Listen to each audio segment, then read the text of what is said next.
제가 안 훔쳤어요. 정말이에요. 저 믿어주세요. 왜 당신이 거기에 있었던 거죠?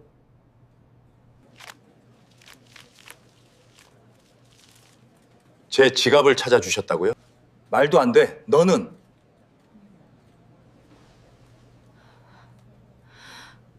살해를 하겠다며 가방을 열던 대성산업 강태준 회장의 손이 여성의 얼굴을 본 순간 공중에서 멈췄습니다. 말도 안 돼. 내가 왜? 25년 전 유괴범에게 빼앗긴 딸과 소름 끼치게 닮은 얼굴과 눈동자. 강남 지하상가 구석에서 주운 서류 가방 하나가 이 둘의 운명을 뒤흔들기 시작했습니다. 과연 이들에게 무슨 일이 벌어질까요? 사연 시작 전 구독, 좋아요와 함께 어디서 보고 계신지 댓글로 남겨주세요. 반갑게 인사드리고 싶어요. 사연 시작합니다. 배가 너무 고파서 정신이 혼미합니다. 최은서가 간절하게 덧붙여 말했죠. 제발 김밥 한 줄만 주세요. 영하 16도의 혹독한 한파가 몰아치던 2025년 1월 어느 밤이었습니다. 강남역 지하상가 8번 출구 근처 난방이 끊긴 계단 모퉁이에 한 여성이 웅크리고 앉아 있었죠. 그녀의 이름은 최은서입니다. 올해 나이 27, 여린 최고의 여성이었지만 지금은 금방이라도 기절할 듯 창백해 보였어요. 은서는 떨리는 손으로 배를 감싸 쥐었습니다. 속이 텅 빈 채로 꼬르륵거리는 소리가 계속해서 울렸거든요. 벌써 나흘째였습니다. 제대로 된 음식 한 끼 먹지 못한 채 꼬박 나흘을 굶은 겁니다. 은서의 입에서 하얀 입김이 가늘게 흩어졌어요. 그녀는 원망 섞인 목소리로 한탄했죠. 사장님, 제 월급. 은서가 허공에 대고 애원하듯 말했습니다. 돌려주세요. 제가 번 돈이에요. 은서가 울먹이며 말을 이었죠. 그게 제 전부였는데. 그녀는 고아원 출신이었습니다. 배운 것도 가진 것도 없었지만 카페와 편의점을 전전하며 악착같이 살아왔죠. 하지만 세상은 이 고아 여성에게 너무나 잔인했습니다. 악덕한 카페 사장이 은서가 석 달간 모은 월급 480만 원을 들고 사라져 버렸거든요. 밀린 고시원 월세를 내지 못해 쫓겨난 은서에게 남은 건 해진 운동화 한 켤레와 얇은 구두 점퍼뿐이었죠. 그때 요란한 소리가 배에서 울렸습니다. 꾸르르. 은서의 시선이 저만치 놓인 편의점 쓰레기통으로 향했어요. 누군가 먹다 버린 삼각김밥 포장지가 보였거든요. 혹시 한 입이라도 남아있을지 몰랐습니다. 은서는 고개를 세차게 저으며 생각했죠. 안 돼. 은서는 마음을 다잡으려 애썼습니다. 최은서, 정신 차려. 은서가 스스로를 채찍질하며 생각했죠. 쓰레기 뒤지는 순간 정말 끝이야. 은서는 쓰레기통을 외면하며 결심했습니다. 아직은 버틸 수 있어. 은서는 비틀비틀 일어섰습니다. 그때였어요. 지하상가 벤치 밑 어두운 그림자 속에서 무언가 검은색 물체가 보였죠. 고급 가죽 서류 가방이었습니다. 한눈에 봐도 아주 값비싼 수입 명품 가방이었어요. 은서는 홀린 듯 가방을 집어들었습니다. 묵직했죠. 조심스럽게 잠금을 열자 그 안에는 믿을 수 없는 광경이 펼쳐졌어요. 빳빳한 5만 원권 지폐 다발과 법인 카드 여러 장이 들어 있었습니다. 대충 봐도 현금만 500만 원은 좋게 넘는 거액이었죠. 은서는 숨을 삼키며 놀란 소리를 냈죠. 헉, 심장이 미친 듯이 뛰기 시작했어요.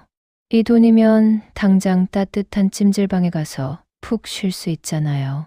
배불리 밥을 먹을 수도 있고 밀린 월세를 내고 다시 따뜻한 방에서 잠들 수도 있었죠. 주변을 둘러봤습니다. 새벽 2시 아무도 없었어요. CCTV도 없는 으슥한 계단 모퉁이였죠. 그냥 눈 딱 감고 들고 가면 아무도 모를 일이었습니다. 악마의 속삭임이 귓가에 들리는 듯했죠. 가져가. 내면의 유혹이 은서를 흔들었습니다. 넌 세상한테 빼앗기기만 했잖아. 은서는 합리화를 시작했죠.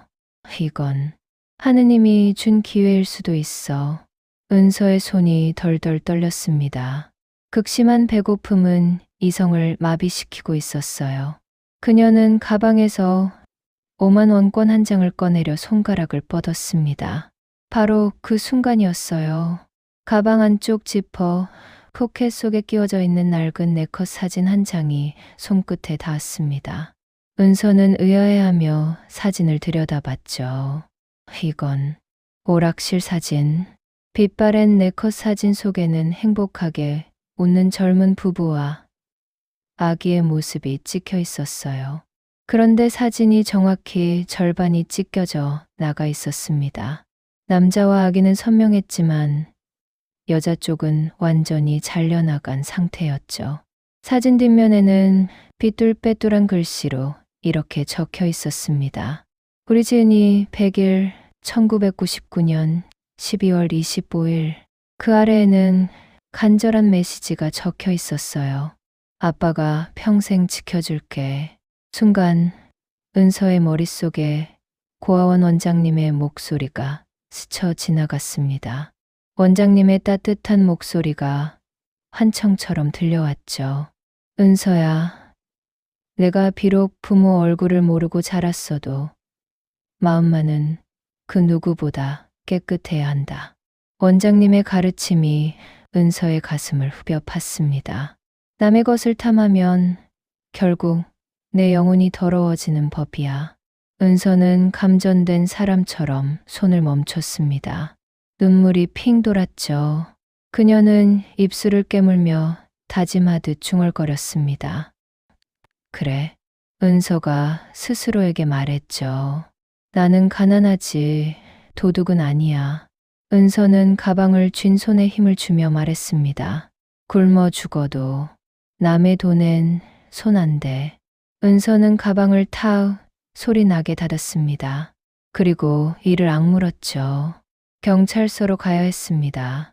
배가 고파서 다리가 휘청거렸지만 그녀는 가방을 품에 꼭 안고 걷기 시작했어요. 강남역 파출소 아니었습니다. 문을 열고 들어서자 따뜻한 히터 바람이 얼굴을 감쌌어요. 얼어붙었던 은서의 몸이 사시나무 떨듯 떨려왔습니다. 당직을 서던 이순경은 은서를 위아래로 훑어보며 의심스러운 눈초리로 물었죠. 뭐야?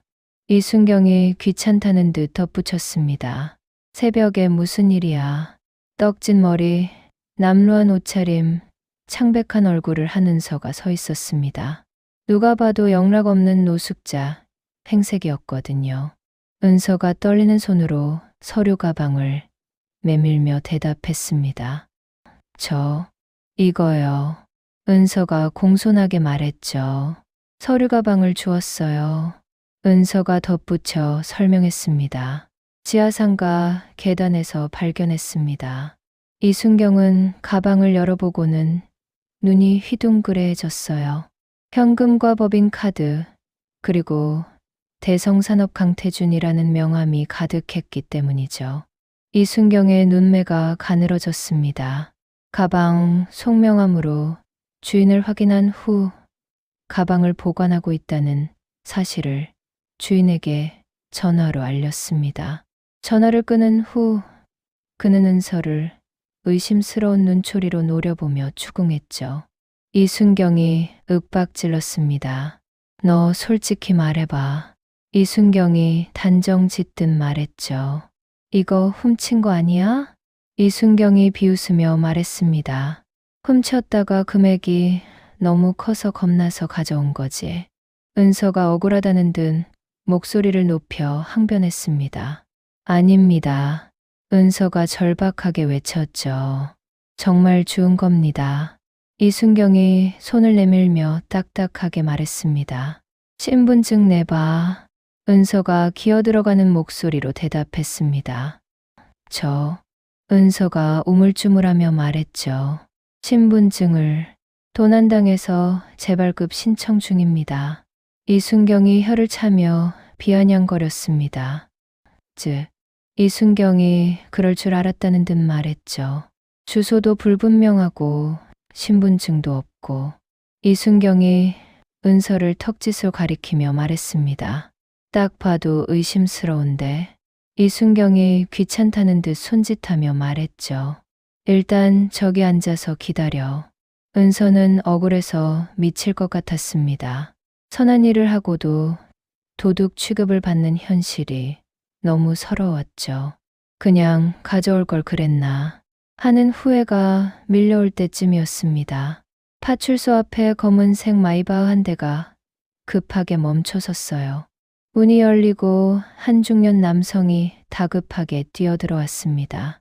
고급스러운 캐시미어 코트에 은발이 섞인 단정한 헤어스타일을 했지만 넥타이가 비뚤어질 정도로 급하게 달려온 모습이었죠. 대성산업그룹 회장 56세의 강태준이었습니다. 태준이 절박하게 떨리는 목소리로 외쳤습니다. 제 가방. 태준이 숨을 헐떡이며 말했죠. 제 서류 가방 여기 있다고 해서 달려왔습니다. 이순경이 벌떡 일어나 경례를 붙이며 가방을 건넸습니다. 그는 은서 쪽을 턱짓으로 가리키며 말했죠. 이순경이 깍듯하게 인사하며 말했습니다. 어서 오십시오, 회장님. 이순경이 가방을 건네며 말했죠. 안에 현금과 서류가 그대로인지 확인해 보시죠. 이순경이 은서를 곁눈질하며 덧붙였습니다. 이 여자가 가져온 건데 혹시 손댄 건 없는지. 하지만 태준은 현금 따위는 쳐다보지도 않았습니다. 그는 떨리는 손으로 가방 안쪽 지퍼 포켓을 열었어요. 돈이나 서류는 안중에도 없다는 듯 낡은 네컷 사진을 꺼내어 가슴에 품었습니다. 태준의 눈에서 뜨거운 눈물이 뚝뚝 떨어졌습니다. 그는 안도감에 목이 메어 중얼거렸죠. 다행이다. 태준이 사진을 쓰다듬으며 말했습니다. 정말 다행이야. 태준이 하늘을 보며 속삭였죠. 지수야. 태준이 울먹이며 말했습니다. 나 이거 잃어버리면 살 수가 없어. 25년 전 암으로 죽은 아내와 함께 찍었던 유일한 가족 사진이었거든요. 그리고 유괴범에게 빼앗긴 딸의 마지막 흔적이 담긴 소중한 사진이었습니다. 한참을 안도하던 태준이 천천히 고개를 돌렸습니다. 그리고 구석에 웅크리고 앉아있는 은서를 바라보았죠. 태준이 조심스럽게 물었습니다. 학생이 찾아준 겁니까? 은서가 힘겹게 고개를 들었습니다. 형광등 불빛 아래 은서의 얼굴이 드러났어요. 그 순간 태준은 숨을 멈췄습니다. 들고 있던 서류 가방을 바닥에 떨어뜨릴 뻔했죠. 특히 은서의 오른쪽 눈동자가 보였습니다. 갈색 눈동자 한가운데 마치 금가루를 뿌려놓은 듯한 작은 금빛 반점이 선명하게 빛나고 있었어요. 그것은 태준이 평생 잊을 수 없는 특징이었습니다. 죽은 아내 한지수의 눈동자와 똑같은 금빛 반점이었죠. 그리고 유괴당하기 전 딸 강지은에게도 있었던 특징이었습니다. 쌍꺼풀 없이 길게 뻗은 눈매와 작고 동그란 귀까지 죽은 아내와 소름 끼치도록 똑같았습니다. 태준의 입술이 파르르 떨렸어요.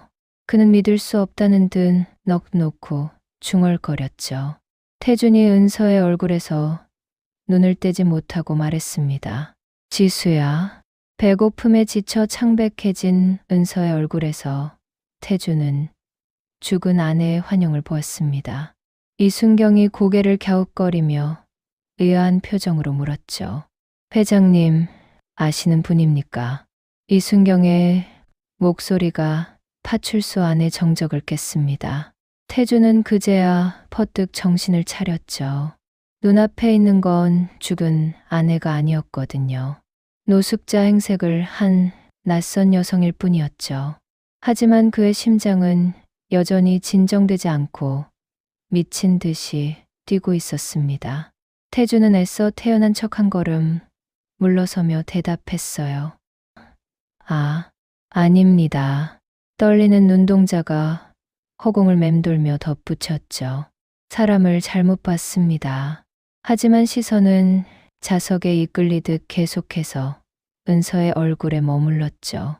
창백한 얼굴 사이로 보이는 갈색, 눈동자 속 금빛 반점이 너무나 또렷했거든요.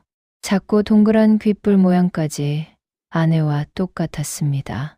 25년 전 유괴범에게 빼앗긴 딸 강지은의 3살 때 모습과 소름 끼치도록 닮아 있었죠. 이순경이 헛기침을 하며 분위기를 바꿨습니다. 그가 서류 가방을 가리키며 말했죠. 일단 가방 내용물부터 확인해 보시죠. 경찰관이 꼼꼼하게 물었습니다. 현금이 꽤 많이 들어있던데 빠진 돈은 없습니까? 태주는 떨리는 손으로 가방을 열었죠. 5만 원권 다발들과 법인 카드, 중요 서류들이 빼곡했습니다.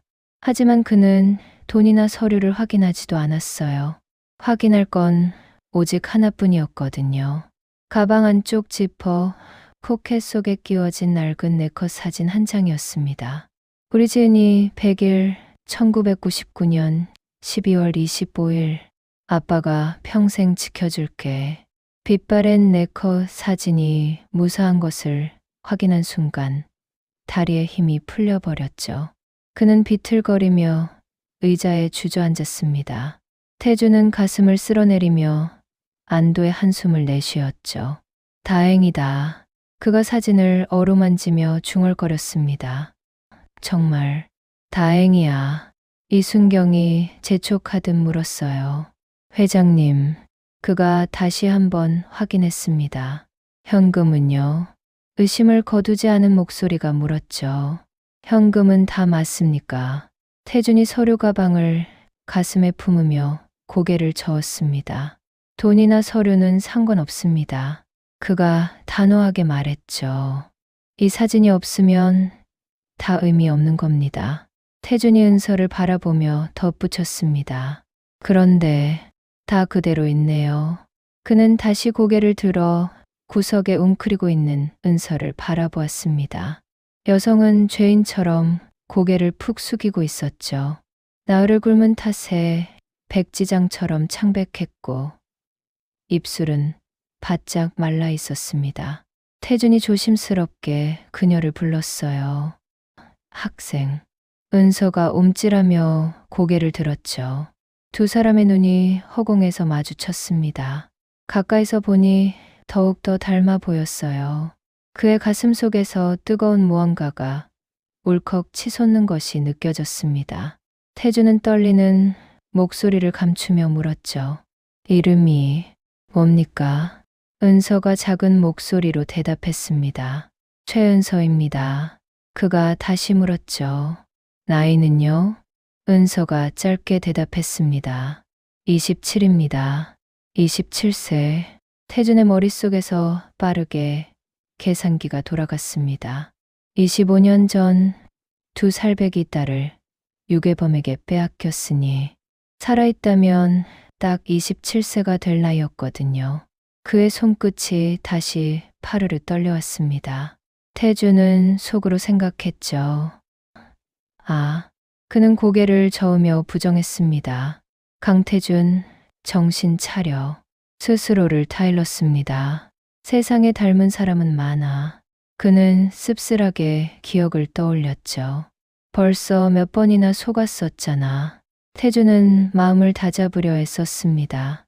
지난 25년 동안 딸을 찾기 위해 전국을 헤맸으니까요. 비슷한 나이대의 여성만 보면 가슴이 뛰었고 유전자 검사도 수십 번이나 했습니다. 하지만 결과는 늘 불일치였죠. 이번에도 헛된 희망일 수 있었습니다. 은서가 힘겹게 몸을 일으키며 이순경에게 말했어요. 그녀가 눈치를 보며 물었죠. 가방 주인분 오셨으니까 저는 가봐도 되죠. 어서 이곳을 벗어나고 싶었거든요. 도둑 취급을 받는 것도 싫었고 무엇보다 걔가 너무 고파서 서 있을 힘조차 없었습니다. 바로 그때였어요. 파출소가 떠나갈 듯 크고 요란한 뱃속 소리가 울려 퍼졌죠. 꾸르르. 은서의 얼굴이 홍당무처럼 붉어졌습니다. 이순경이 피식 웃음을 터뜨리며 말했죠. 그가 비아냥거렸습니다. 배 많이 고프신가 보네요. 혀를 차며 덧붙였죠. 그러게 왜 굶고 다닙니까?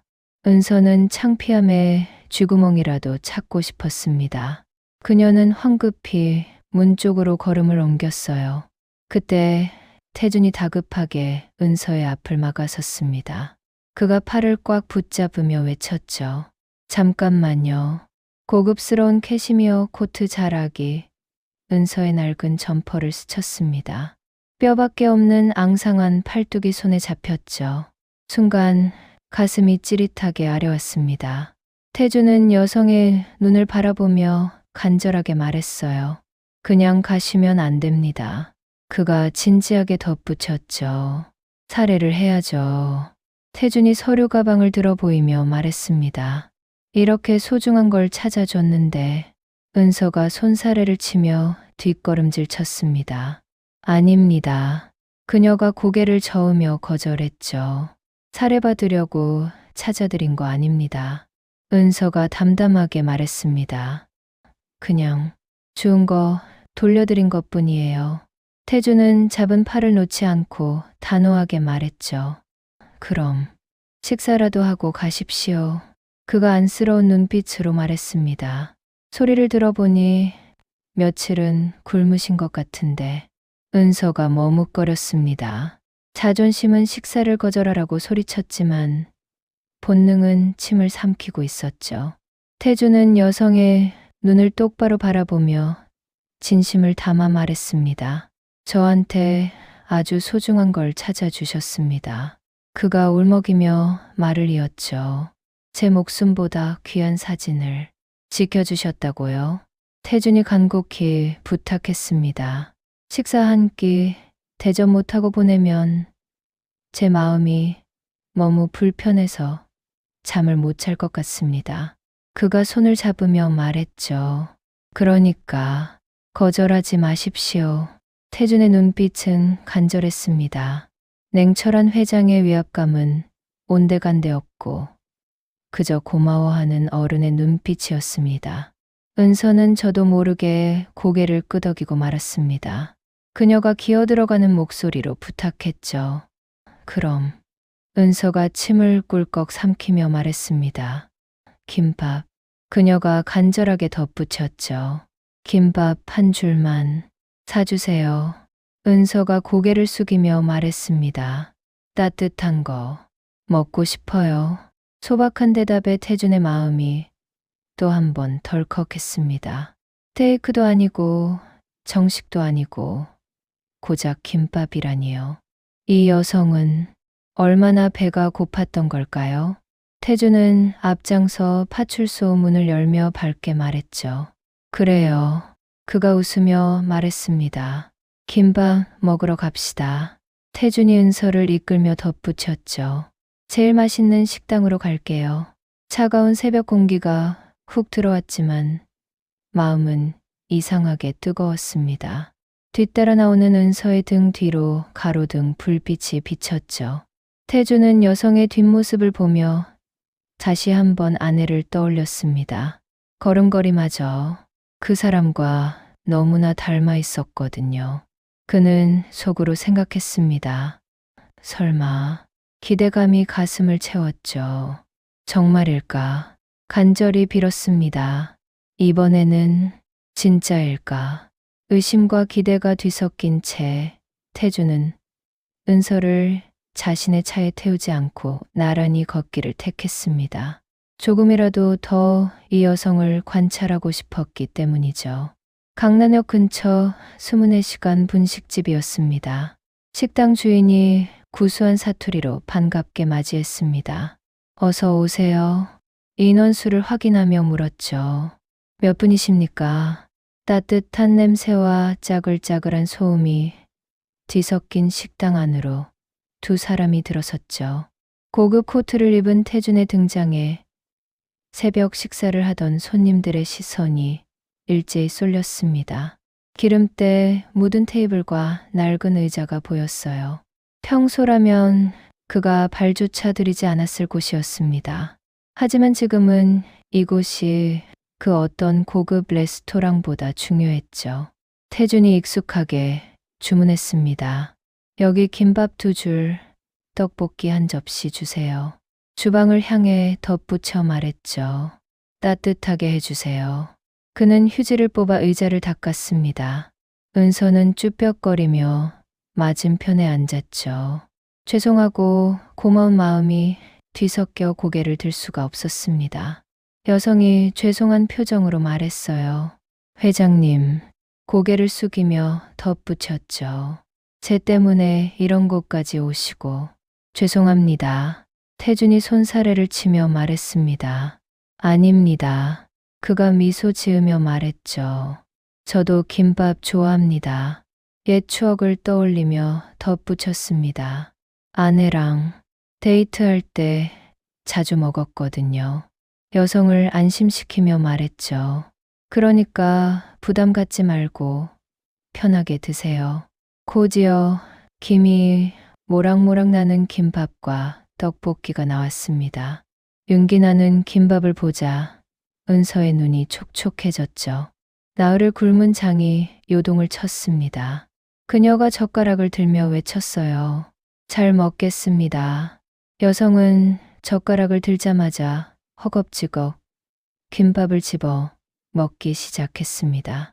따뜻한 밥이 입안에서 녹아내리자 얼어붙었던 몸과 마음이 녹아내리는 듯했죠. 후 불지도 않고 마시듯이 먹는 모습이 마치 며칠 굶은 새끼 고양이 같았습니다. 한편으로는 너무나 짠하기도 했죠. 태주는 젓가락을 들 생각도 하지 못한 채 넋 놓고 은서를 바라보았습니다. 김밥을 씹는 입모양이 보였어요. 눈물이 글썽거리는 눈가도 보였습니다. 밥풀이 묻은 볼까지 아내와 닮아 있었죠. 모든 것이 죽은 아내 한지수와 겹쳐 보였습니다. 그는 속으로 아내에게 말을 걸었습니다. 지수야, 추억에 잠겼죠. 당신도 배고프면 저렇게 급하게 먹곤 했었지. 태준의 눈시울이 붉어졌습니다. 그는 조용히 단무지 접시를 앞으로 밀어주었죠. 다정한 목소리로 말했습니다. 천천히 드세요. 물을 따라주며 덧붙였죠. 아무도 안 뺏어 먹으니까. 걱정스럽게 말했습니다. 체하면 안 됩니다. 은서가 입 가득 김밥을 넣은 채 대답했죠. 네. 사례가 들려 기침했습니다. 콜록. 물을 마시고 사과했죠. 죄송해요. 멋쩍게 웃으며 덧붙였습니다. 너무 맛있어서. 여성이 물을 벌컥벌컥 들이켰습니다. 따뜻한 음식을 급하게 먹은 탓에 온몸에서 열기가 확 올라왔거든요. 좁은 식당 안은 난방 열기까지 더해져 후끈했습니다. 그녀의 이마와 목줄기를 타고 땀방울이 주르륵 흘러내렸죠. 땀을 닦으며 신음했습니다. 후, 혼잣말을 했죠. 덥다. 은서는 답답한 듯 후드 점퍼를 벗어 옆 의자에 두었습니다. 그래도 더위가 가시지 않자 무의식적으로 목을 부채질했죠. 머리카락을 한쪽으로 쓸어 넘기며 목덜미의 땀을 손바닥으로 닦았습니다. 그 순간이었습니다. 태준이 들고 있던 젓가락이 테이블 위로 떨어졌어요. 땡그랑.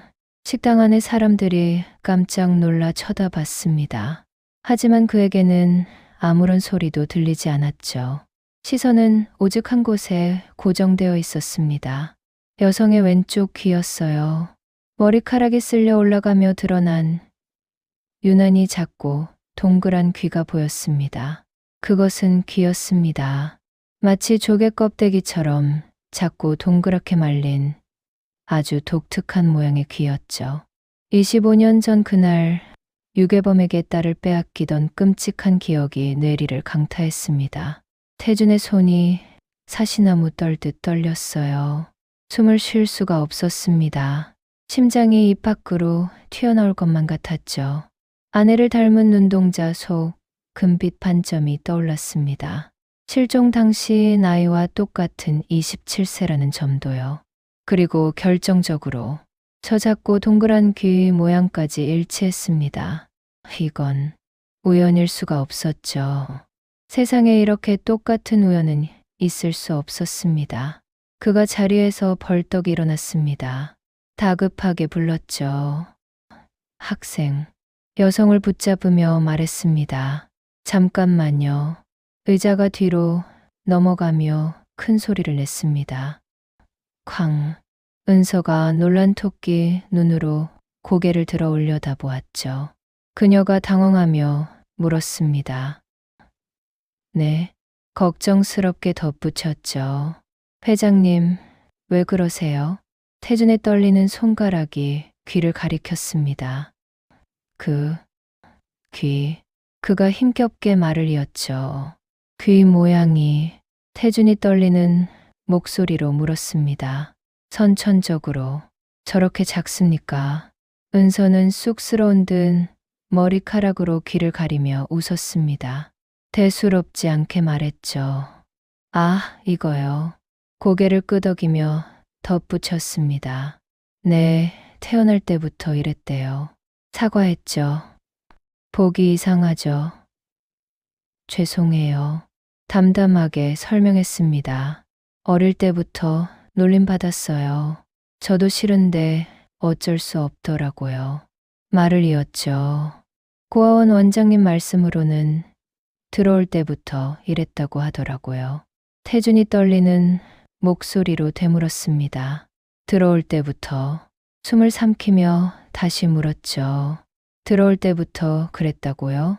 여성이 고개를 끄덕였습니다. 네, 씁쓸하게 말했죠. 2살 때 고아원 앞에 버려졌는데 그때 이미 이런 귀였대요. 덧붙였습니다. 의사 선생님 말로는 선천적인 거라고.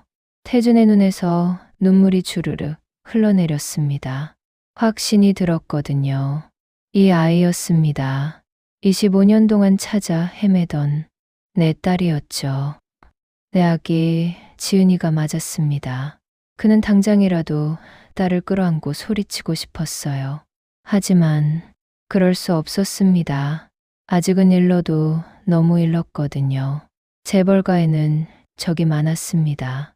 특히 호시탐탐 회장 자리를 노리는 친동생 강태식 부회장이 떠올랐죠. 그가 알게 되면 무슨 짓을 저지를지 몰랐습니다. 확실한 물증이 필요했습니다. 누구도 부정할 수 없는 완벽한 증거가 있어야만 딸을 지킬 수 있었죠. 태주는 입술을 꽉 깨물어 울음을 삼켰습니다. 그리고 떨리는 목소리로 물었죠. 혹시 간절하게 물었습니다. 가족에 대해 아는 건 아무것도 없습니까? 덧붙여 물었죠. 부모님이 남겨주신 물건이라든가. 은서는 잠시 고민하더니 옆에 둔 낡은 크로스백을 끌어당겼습니다. 지퍼를 여는 소리가 심장을 긁는 듯 했죠. 그녀가 조심스럽게 말했습니다. 사실 여성이 가방 속에서 무언가를 꺼내며 말했죠. 이거 하나 있어요. 은서가 가방 깊숙한 곳에서 꺼낸 것은 낡아 빠진 분홍색 토끼 인형이었습니다. 솜이 빠지고 한쪽 눈이 떨어진 너덜너덜한 작은 인형이었죠. 그녀는 소중한 보물을 다루듯 조심스럽게 인형을 쓰다듬었습니다.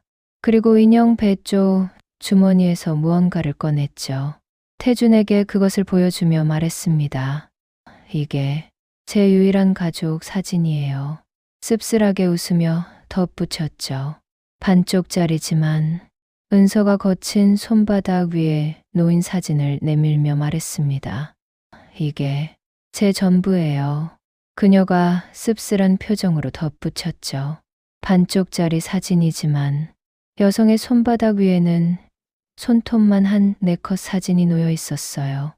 빛이 바래고 모서리가 찢어졌지만 형체는 또렷했습니다.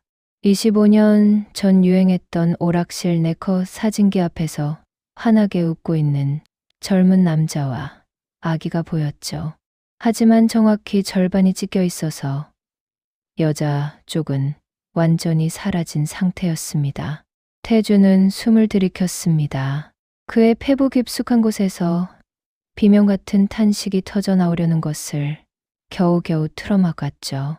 그 남자는 태준 자신이었습니다. 저 아기는 25년 전 유괴범에게 빼앗긴 딸 강지은이가 분명했죠. 태준의 목소리가 젖어들었습니다. 이 사진, 그가 떨리는 손으로 사진을 가리키며 물었죠. 어디서 났습니까? 은서는 씁쓸한 표정으로 사진을 어루만졌습니다. 고아원 원장님이 주셨어요. 그녀가 담담하게 설명을 이어갔죠. 제가 고아원 앞에 버려졌을 때 이 토끼 인형이랑 같이 있었대요. 여성이 덧붙여 말했습니다. 유일하게 저랑 같이 발견된 물건이래요.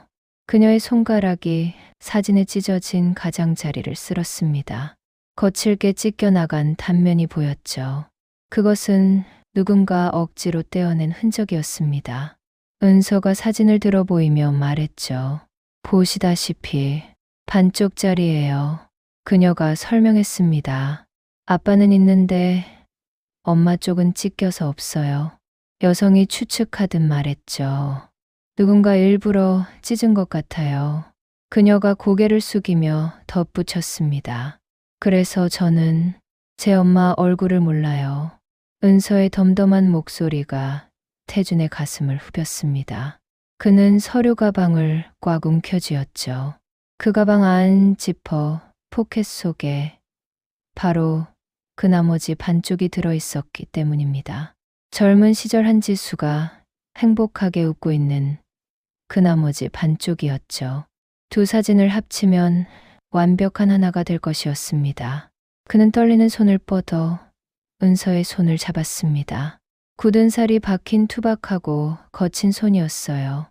이 곱던 아이가 얼마나 힘들게 살았으면 손이 이렇게 망가졌을까요? 태준이 조심스럽게 불렀습니다. 학생. 그가 말을 고치며 다시 불렀죠. 아니, 은서 씨. 은서가 대답했습니다. 네.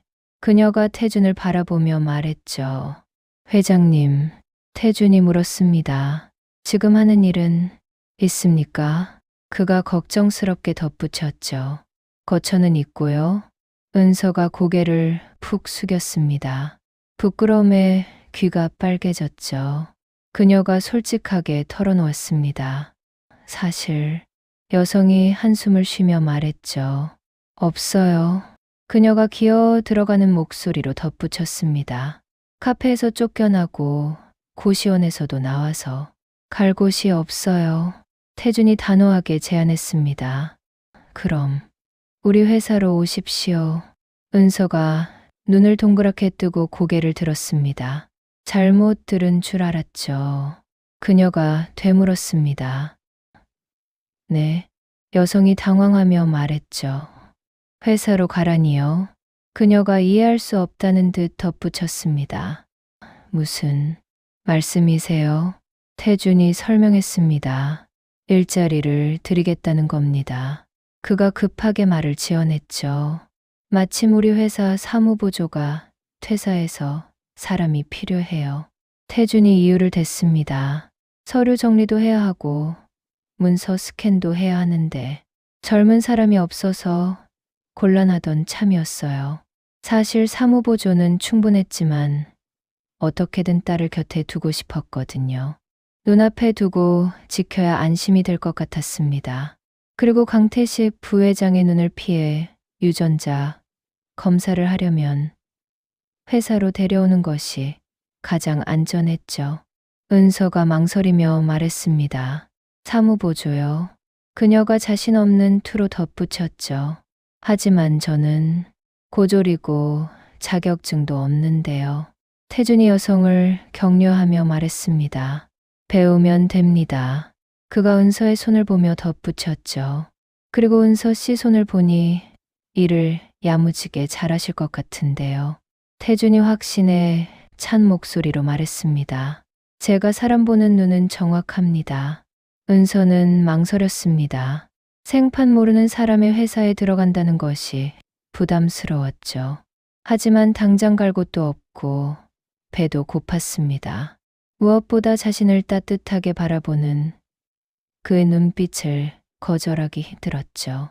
마치 오래전 헤어진 아버지가 살아있다면 저런 눈으로 봐주지 않을까 싶을 정도로 다정한 눈빛이었습니다. 태준이 조건을 제시했습니다. 숙소 제공해 드릴게요. 그가 덧붙였죠. 월급도 넉넉히 드리고요. 태준이 간곡히 부탁했습니다. 갈 곳 없으시면 일단 와서 지내보세요. 그가 여성을 안심시켰죠. 정 힘들면 그때 나가셔도 되니까요. 태준의 간곡한 제안에 은서는 결국 고개를 끄덕였습니다. 그녀가 고개 숙여 인사했습니다. 감사합니다. 여성이 진심을 담아 말했죠. 정말 감사합니다. 그녀가 주먹을 쥐며 다짐했습니다. 시켜만 주시면 최선을 다해 열심히 하겠습니다. 은서가 덧붙여 설명했죠. 제가 고아원에서 사무보조 알바를 좀 해봤어요. 그녀가 자신 있게 말했습니다. 엑셀이랑 워드는 자신 있습니다. 태준이 활짝 웃으며 말했습니다. 그래요. 그가 눈물을 훔치며 덧붙였죠. 그거면 됐습니다. 태준은 냅킨으로 눈가를 훔치며 환하게 웃었습니다. 25년 만에 처음으로 짓는 진심 어린 미소였죠. 식당을 나온 두 사람은 차에 올랐습니다. 검은색 마이바흐가 서울의 야경을 뚫고 태준의 회사 기숙사로 향했죠. 은서는 푹신한 가죽 시트에 몸을 기대며 창밖을 바라보았습니다. 꿈만 같았어요. 몇 시간 전까지만 해도 지하상가에서 떨고 있던 자신이 회장님의 차를 타고 가다니요. 이게 다 그 서류 가방 덕분이었습니다. 아니, 어쩌면 하늘에 계신 부모님이 도우신 걸지도 모른다고 생각했죠. 운전석 뒷자리에 앉은 태주는 백미러를 통해 잠든 은서의 얼굴을 하염없이 바라보았습니다. 배가 부르고 따뜻하니 금세 잠이 든 모양이었죠. 자는 모습이 영락없는 아기 때 그대로였습니다. 그는 속으로 다짐했습니다. 지은아, 태주는 이를 악물었죠. 조금만 기다려. 그는 복수를 다짐했습니다. 아빠가 다 되돌려 놓을게. 태준의 눈빛이 차갑게 가라앉았습니다. 널 이렇게 만든 사람들, 피눈물 흘리게 해줄게. 이제 전쟁 시작이었습니다. 딸을 찾았으니 다음은 딸을 버린 짐승들을 사냥할 차례였죠. 잠시 후 차가 강남의 고급 오피스텔 단지에 도착했습니다. 대성산업 임원 전용 숙소였습니다. 강태식 부회장이 그토록 탐내던 그 자리에 진짜 주인인 은서가 25년 만에 발을 들이는 순간이었죠. 하지만 그들은 몰랐습니다. 회사 본사 CCTV 앞에서 뱀 같은 눈으로 그들을 지켜보고 있는 한 남자가 있다는 것을요. 담배 연기를 길게 내뿜으며 입꼬리를 비틀하게 올리는 남자였습니다. 바로 강태식 부회장이었죠. 그가 비릿하게 웃으며 중얼거렸습니다. 형님이 웬 여자를 하나 데리고 왔네? 강태식이 흥미롭다는 듯 덧붙였죠. 거참 흥미롭구만. 그의 시선이 차에서 내리는 여성에게 고정되었습니다. 어둠 속에서도 뚜렷하게 보이는 은서의 작은 귀와 갈색 눈동자를 본 순간 악인의 미소가 딱딱하게 굳어버렸죠. 이튿날 아침 태준의 회사 임원실에서 고성이 터져 나왔습니다. 태준이 책상을 내리치며 소리쳤죠. 이게 뭐야? 그가 서류를 집어 던지며 덧붙였습니다. 이런 엉터리 보고서를 올려. 태준이 가장 아끼던 프로젝트 보고서가 완전히 엉망으로 작성되어 있었어요. 그 보고서는 단순한 업무 보고서가 아니었습니다. 25년간 공들여 준비한 신사업 프로젝트였거든요. 그런데 핵심 데이터가 모조리 누락되어 있었습니다.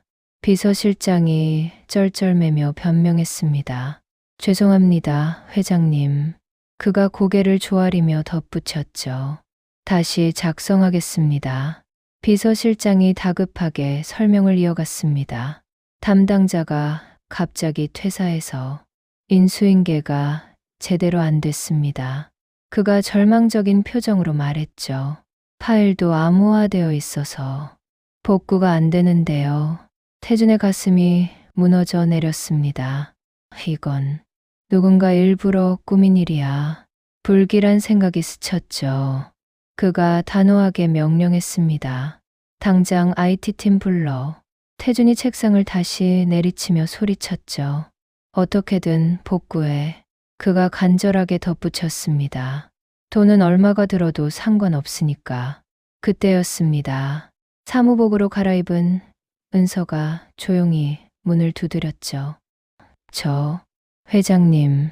그녀가 조심스럽게 들어오며 물었습니다. 혹시 제가 도와드릴 게 있을까요? 태준이 난감한 표정으로 고개를 저었습니다. 아니야, 은서 씨. 그가 한숨을 쉬며 말했죠. 이건 너무 복잡한 문제라. 하지만 은서는 아랑곳하지 않고 컴퓨터 앞으로 다가갔습니다. 그녀가 떨리는 손으로 키보드를 만지며 물었죠. 혹시 파일 복구하는 거예요? 은서가 화면을 들여다보며 덧붙였습니다. 이 정도 암호하면 제가 풀 수 있을 것 같은데요. 태준이 놀라서 물었습니다. 뭐라고? 그가 의아해하며 되물었죠. 은서 씨가 이걸 풀 수 있다고. 은서가 쑥스럽게 웃으며 대답했습니다. 네, 그녀가 설명했죠. 고아원에 있을 때 컴퓨터 동아리 활동을 했거든요. 은서가 겸손하게 덧붙였습니다. 간단한 코딩이랑 파일 복구는 좀 할 줄 알아요. 그녀는 말없이 키보드를 두드리기 시작했습니다. 손가락이 현란하게 움직이며 화면에 코드들이 빠르게 입력되었죠. 비서실장과 IT 팀원들이 눈이 휘둥그레진 채 그 모습을 지켜보았습니다. 10분 후였습니다. 은서가 엔터 키를 탁 눌렀죠. 화면에 복구 완료 메시지가 떴습니다. 다 됐어요. 그녀가 미소 지으며 말했습니다. 파일 복구 완료했습니다, 회장님. 태준은 믿을 수 없다는 표정으로 화면을 들여다보았습니다. 정말로 모든 데이터가 온전히 복구되어 있었죠. IT 팀장이 며칠 밤을 새워도 못 풀던 문제를 이 여성이 단 10분 만에 해결한 것입니다.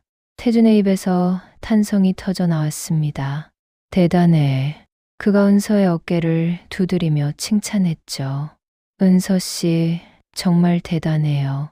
태준은 은서를 껴안고 싶었지만 참았습니다.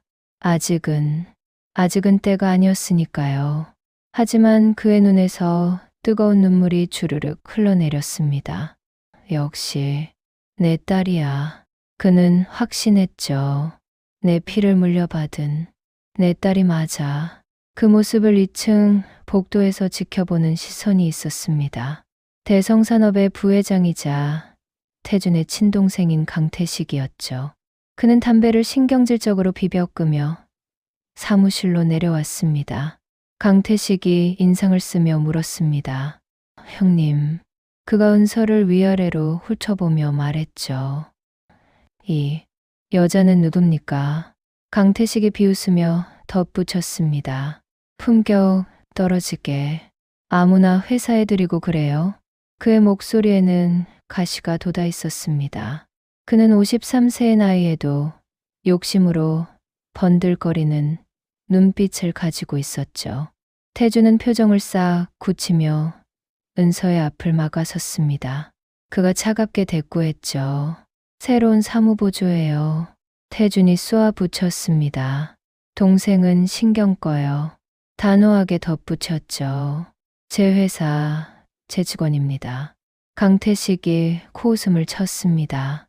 사무보조, 혀를 차며 말했죠. 그가 중얼거렸습니다. 어디서 근본도 없는 여자를 데려와서는. 강태식은 비웃으며 은서에게 다가갔습니다.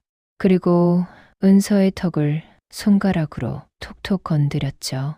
그가 거만하게 명령했습니다. 야. 손가락으로 은서의 얼굴을 가리키며 말했죠.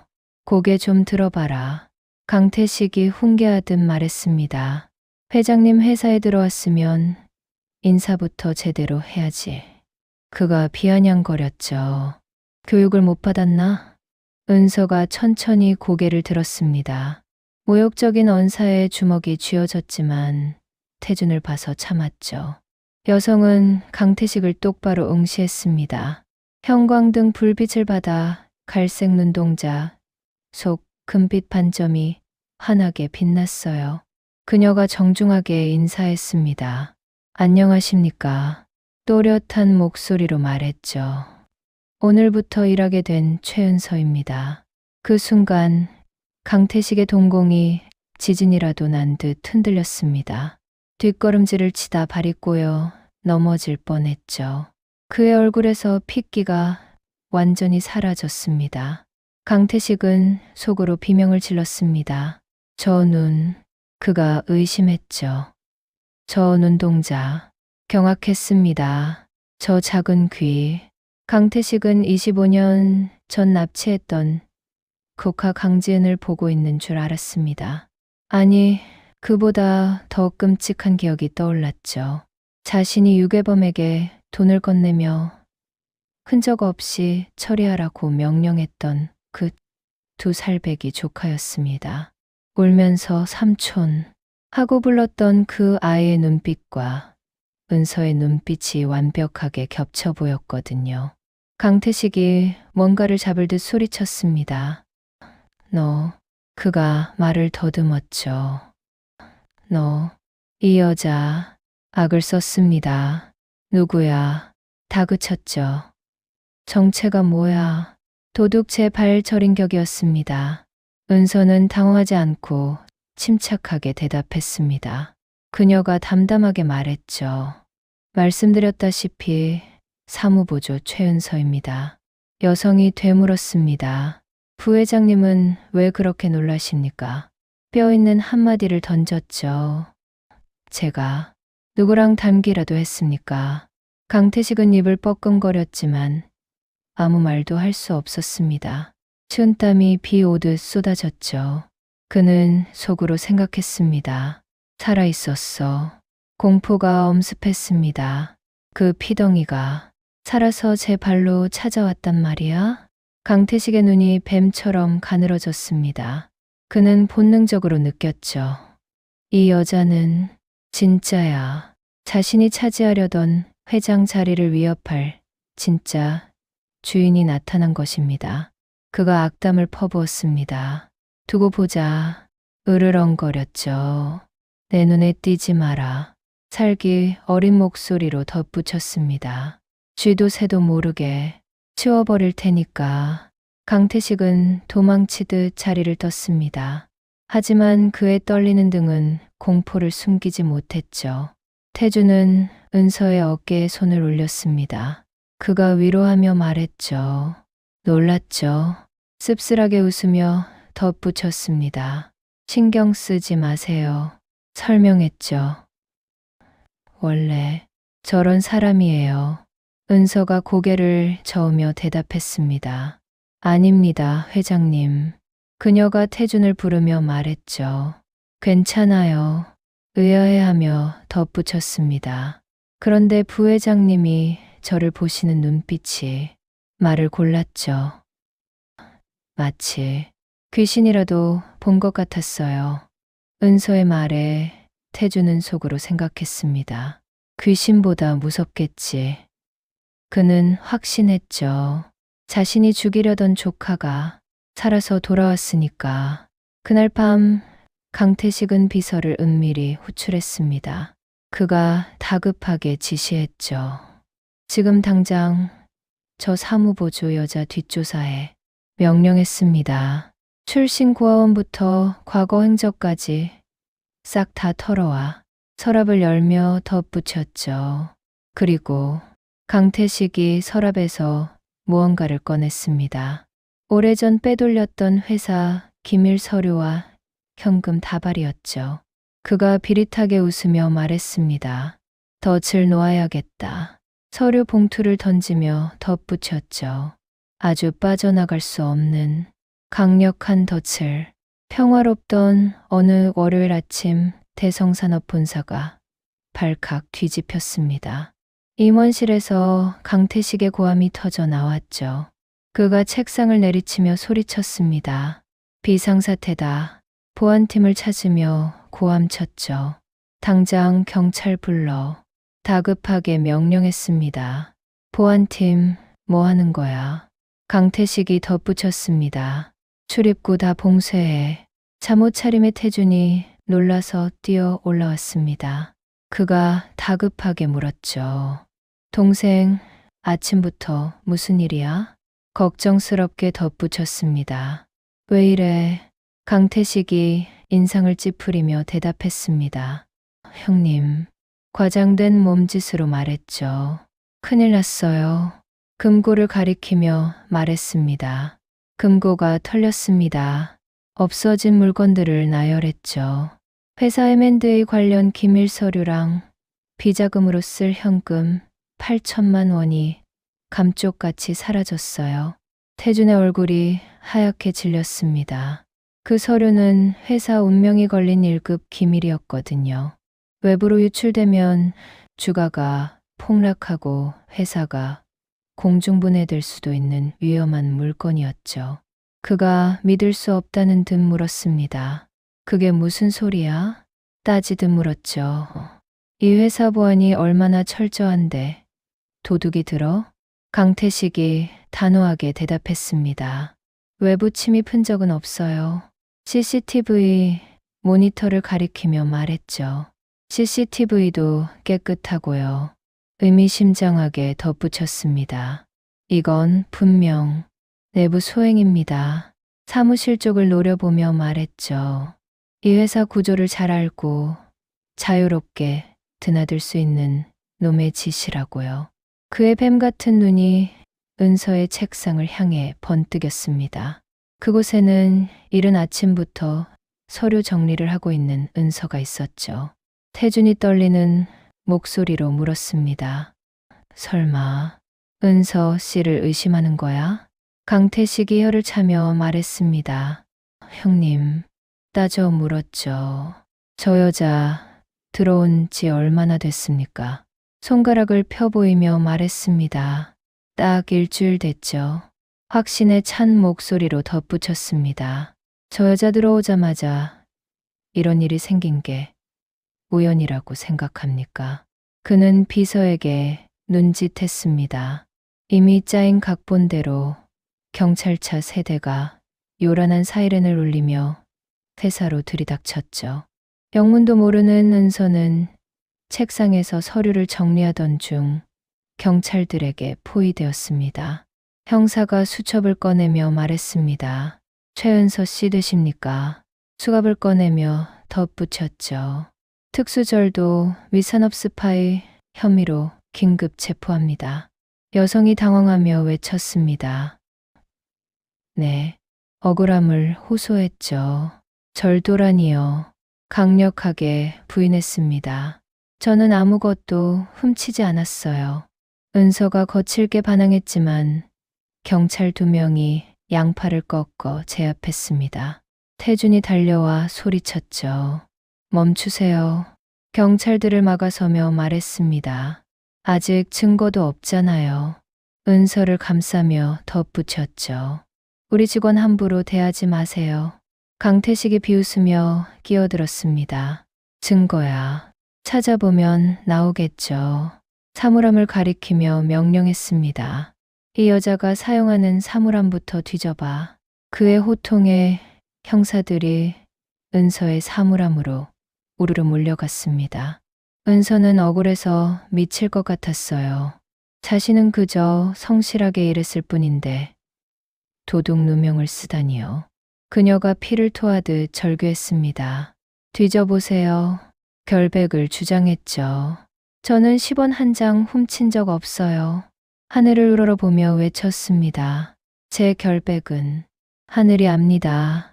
형사들은 여성의 사물함을 쑥대밭으로 만들었습니다. 옷을 꺼내고 가방을 털어냈죠. 하지만 낡은 옷가지와 토끼 인형 외에는 아무것도 나오지 않았습니다. 형사가 고개를 갸웃거리며 말했습니다. 없는데요. 강태식을 보며 물었죠. 부회장님, 잘못 아니십니까? 형사의 말에 태준이 안도의 한숨을 내쉬려는 찰나였습니다. 강태식이 사물함 천장을 가리켰어요. 날카롭게 지적했죠. 천장 환기구를 봐. 환기구를 가리키며 덧붙였습니다. 저기 틈이 좀 벌어져 있는데 명령했습니다. 저기를 확인해봐. 형사가 의자를 밟고 올라가 환기구 덮개를 열었습니다. 그 순간이었어요. 마치 눈이 내리듯 하얀 봉투들이 환기구에서 쏟아져 내렸습니다. 1억 원권 수표 뭉치와 극비 도장이 찍힌 기밀 서류들이었죠. 은서의 사물함 바닥이 순식간에 돈과 서류로 뒤덮였습니다. 여성은 사색이 되어 중얼거렸습니다. 이게 뭐예요? 은서는 눈앞이 캄캄해졌습니다. 난생 처음 보는 물건들이었거든요. 누군가 몰래 숨겨놓지 않고서는 있을 수 없는 일이었습니다. 강태식이 혀를 차며 말했습니다. 쯧쯧. 은서를 노려보며 비아냥거렸죠. 이것 봐라. 혀를 내두르며 덧붙였습니다.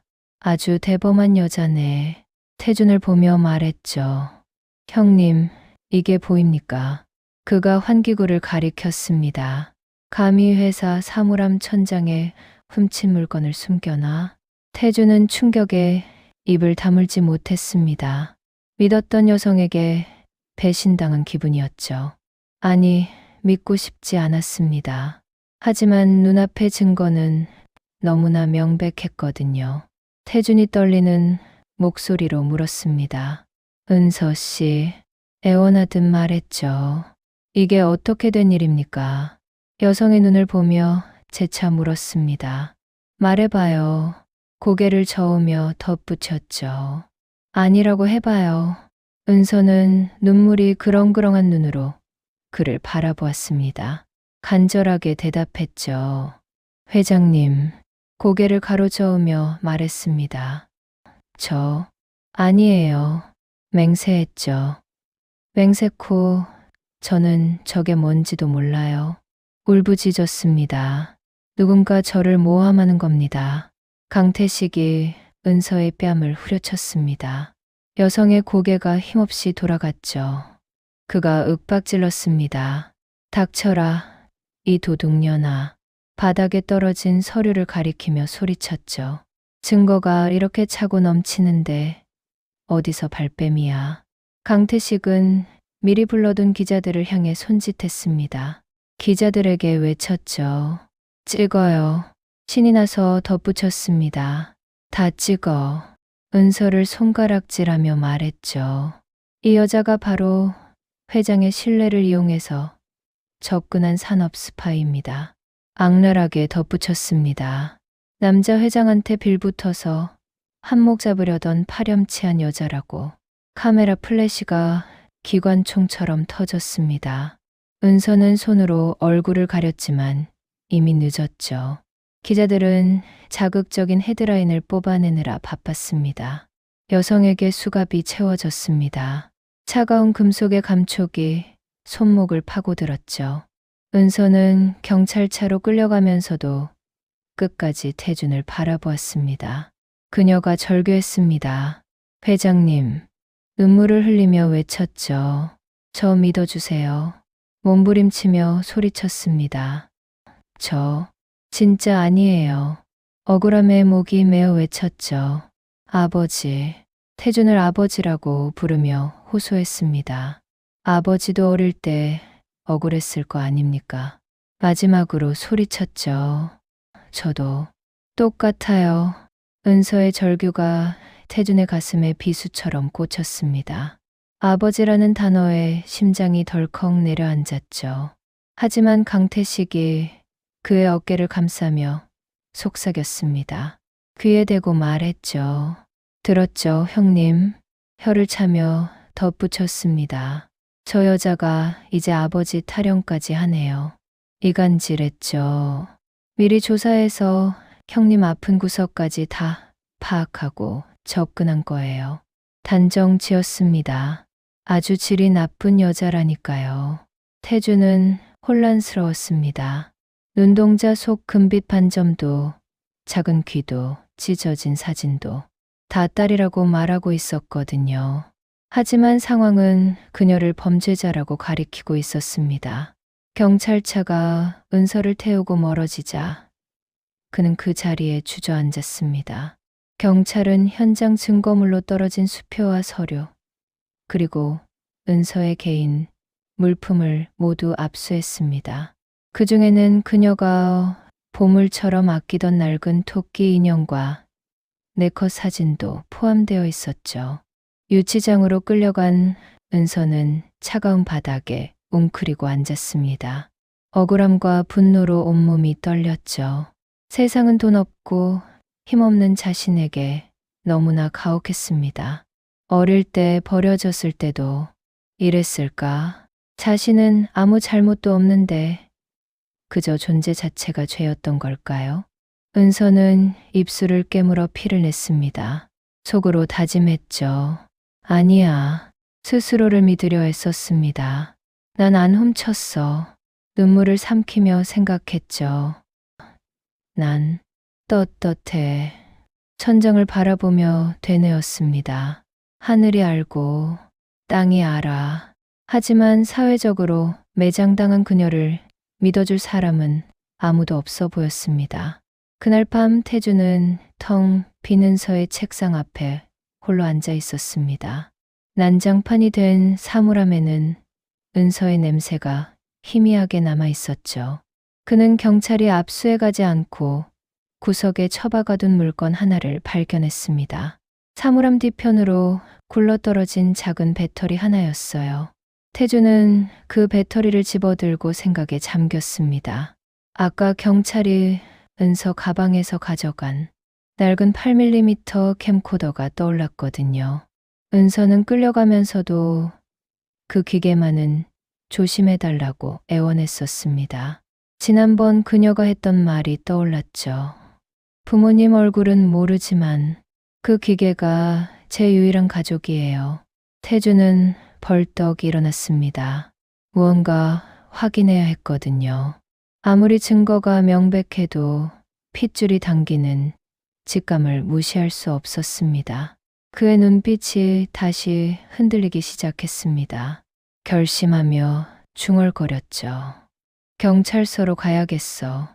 주먹을 쥐며 덧붙였습니다. 그 아이 물건을 확인해 봐야겠어.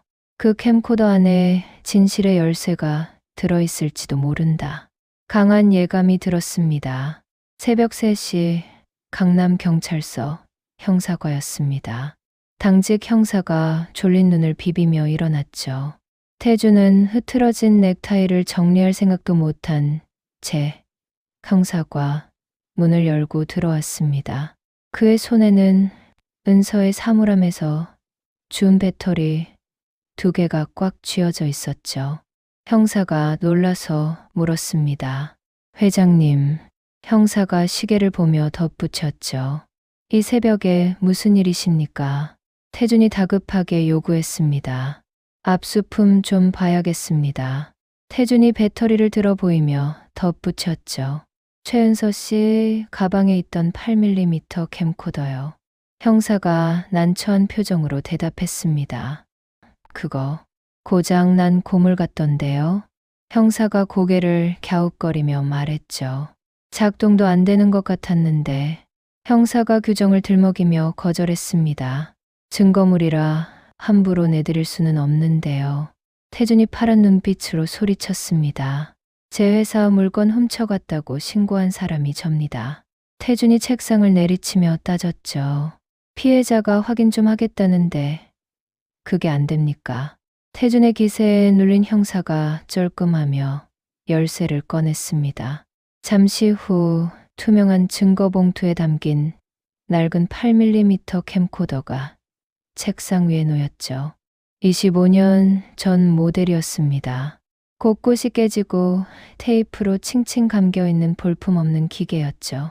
은서가 얼마나 이 물건을 애지중지하며 고쳤었는지 한눈에 알 수 있었습니다. 태주는 떨리는 손으로 봉투를 뜯었습니다. 플라스틱 덮개를 열고 가져온 배터리를 끼워 넣었죠. 손끝이 차갑게 식어 제대로 움직이지 않았습니다. 태주는 속으로 간절히 빌었습니다. 제발. 태주는 기계를 어루만지며 기도했죠. 제발 작동해야 해. 태주는 심호흡을 한 번 하고 재생 버튼을 꾹 눌렀습니다. 오래된 기계가 힘겹게 돌아가는 소음이 들렸죠. 테이프가 늘어졌는지 화면이 지직거렸습니다. 형사가 피식 웃으며 말했습니다.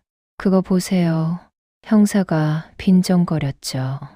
고장 났다니까요. 형사가 혀를 차며 덧붙였습니다. 요즘 세상에 누가 저런 걸 씁니까? 태주는 포기하지 않고 조리개를 만지작거렸습니다. 그때였습니다. 잡음 사이로 희미하게 여자의 목소리가 흘러나왔죠. 녹화된 목소리가 말했습니다. 목소리가 마이크 상태를 확인했죠. 녹화되는 거 맞아? 목소리가 이어졌습니다. 태준 씨, 목소리가 물었죠. 보여? 태준의 심장이 멎는 것 같았습니다. 그것은 꿈에서도 잊지 못할 목소리였거든요. 25년 전 암으로 세상을 떠난 아내 한지수의 목소리가 경찰서 형사과에 울려 퍼졌습니다. 아내의 목소리가 계속되었습니다. 여보. 아내가 웃으며 말했죠. 우리 지은이가 오늘따라 잘 자네. 아내가 쑥스러운 듯 덧붙였습니다. 엄마 목소리 들려주고 싶어서 녹화해. 태주는 바닥에 주저앉았습니다.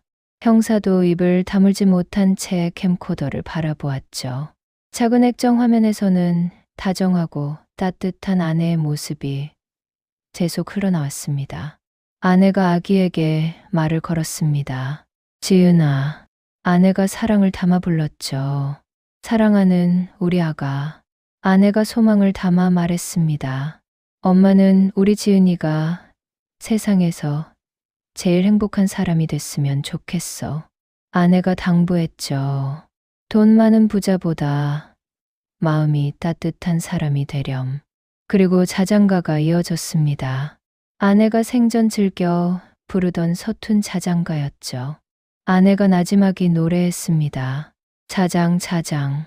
아내의 노래가 이어졌죠. 우리 아가. 아내가 불렀습니다. 잘도 잔다. 아내의 목소리가 떨렸죠. 엄마가 지켜줄게. 태주는 캠코더를 가슴에 품고 엎드려 통곡했습니다. 바닥을 주먹으로 내리치며 울부짖었죠. 태준이 아내를 불렀습니다. 지수야. 태준이 오열하며 외쳤죠. 지수야, 당신 맞지? 태준이 확인하듯 물었습니다. 당신 목소리 맞잖아. 태준이 확신하며 소리쳤죠. 당신이라고. 당신 목소리라고. 25년 전 아내가 딸이 태어난 날 밤새 녹화했던 그 영상이었습니다. 유괴 사건 이후 사라졌던 그 유품이 돌고 돌아 딸의 손에 들려 돌아온 것이었죠. 은서가 했던 말이 귓가를 때렸습니다. 부모님 얼굴은 모르지만 이 기계가 제 유일한 가족이에요. 은서는 얼굴도 모르는 엄마의 목소리를 들으며 그 춥고 배고픈 밤들을 견뎌냈던 것입니다. 이 낡은 기계를 끌어안고 엄마를 그리워했을 어린 은서의 모습이 떠올라 태준의 가슴이 찢어졌죠. 태준이 가슴을 치며 자책했습니다. 내가 미쳤지. 태준이 울부짖었죠. 내 딸을. 태준이 절규했습니다. 내 새끼를 도둑으로 몰아넣다니. 태준이 바닥을 기며 통곡했죠. 내가 죽을 죄인이야. 태준의 절규에 경찰서 안에 모든 시선이 집중되었습니다. 형사가 당황해서 물었죠. 회장님, 형사가 어쩔 줄 몰라 하며 덧붙였습니다. 갑자기 왜 그러십니까? 형사가 캠코더를 가리키며 물었죠. 이 목소리가 누군데요? 태준이 고개를 번쩍 들었습니다. 눈물로 범벅된 얼굴이었지만 눈빛만은 형하게 빛나고 있었죠. 그는 캠코더를 형사에게 들이밀며 소리쳤습니다. 태준이 단호하게 말했죠. 제 아내입니다. 태준이 또박또박 말했습니다. 25년 전에 죽은 제 아내 목소리라고요. 태준이 유치장 쪽을 가리키며 외쳤죠. 그리고 저 안에 갇혀있는 여자가 제 딸입니다. 형사가 되물었습니다. 네. 형사가 이해할 수 없다는 듯 말했죠. 따님이라니요. 형사가 말끝을 흐렸습니다. 그게 무슨... 태준이 명령했습니다. 지금 당장 유치장 문 열어요. 태준이 소리쳤죠. 내 딸 꺼내야겠어. 태준이 재촉했습니다. 당장. 같은 시각 차가운 유치장 안이었습니다. 은서는 무릎에 얼굴을 묻고 있었죠. 억울함도 분노도 이제는 지쳐버렸습니다. 그저 모든 것이 끝났다는 절망감뿐이었죠. 은서는 속으로 체념했습니다. 결국 이렇게 끝나는구나. 은서는 후회했죠. 열심히 살아보려고 했는데. 은서는 눈물을 흘리며 생각했습니다. 그냥 죽은 듯이 살 걸. 은서의 눈에서 힘없이 눈물이 뚝뚝 떨어졌습니다. 그때 철창 너머로 다급한 발소리가 들려왔죠. 구두 소리였습니다. 그리고 낯익은 목소리가 들렸죠. 태준이 다급하게 불렀습니다. 은서 씨. 태준이 이름을 고쳐 불렀죠.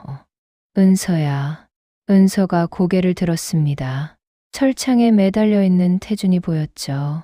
헝클어진 머리에 눈물 범벅이 된 얼굴이었습니다. 평소의 냉정한 회장님 모습은 온데간데 없었죠. 은서가 놀라서 불렀습니다.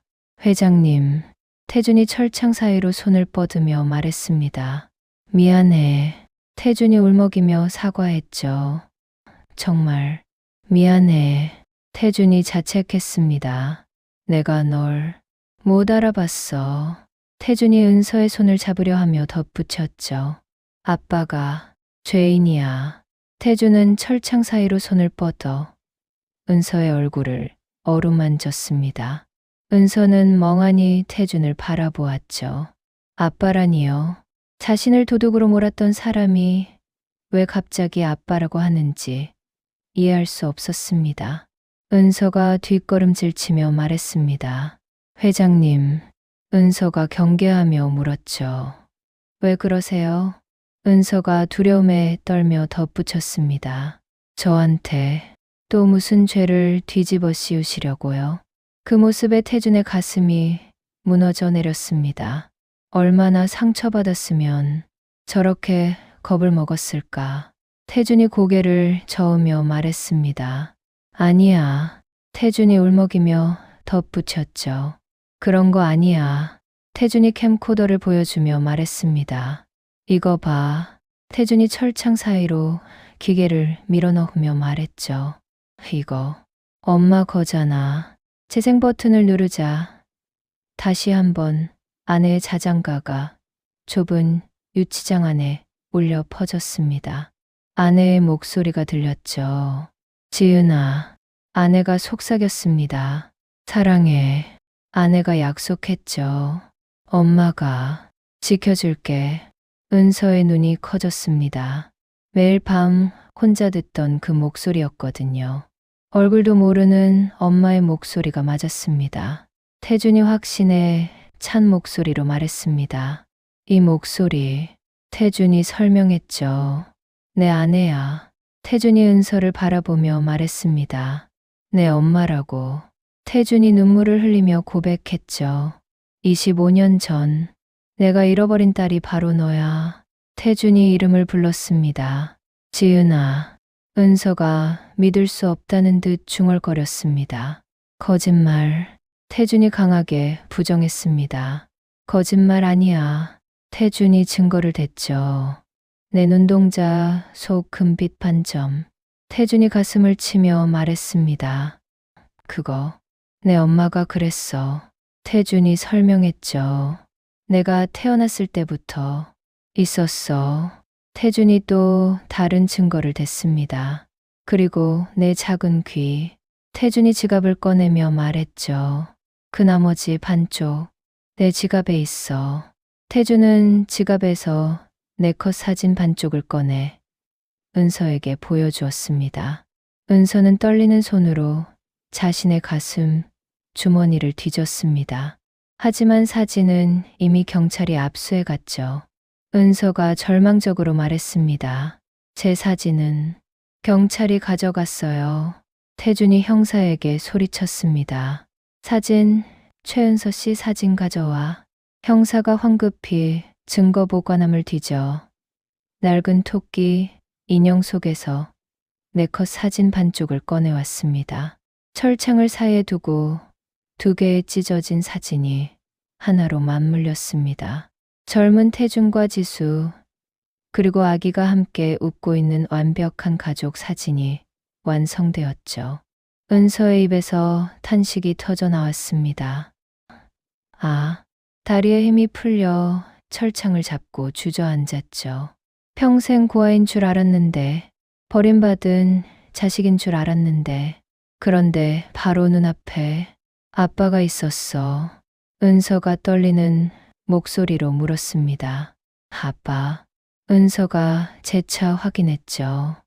진짜 우리 아빠예요. 태준이 고개를 끄덕이며 대답했습니다. 그래.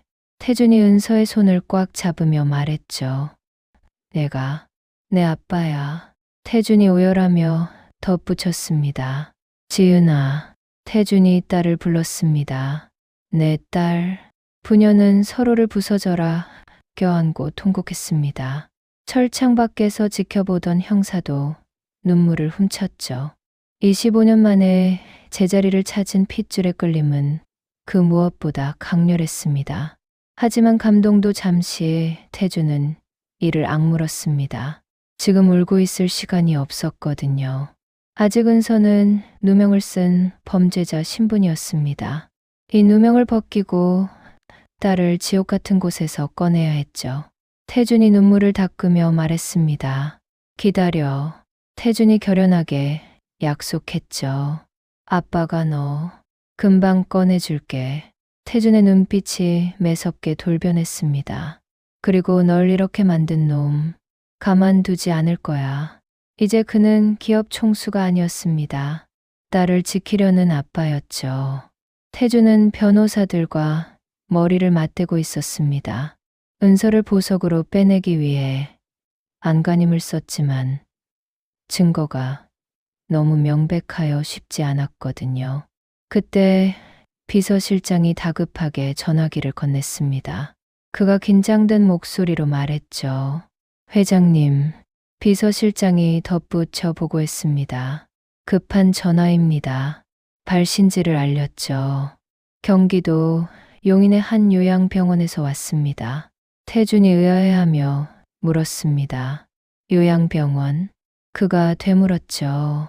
거기가 어딘데? 비서실장이 설명했습니다. 25년 전 6회 사건 당시 목격자였던 박철수 씨가 입원해 있는 곳입니다.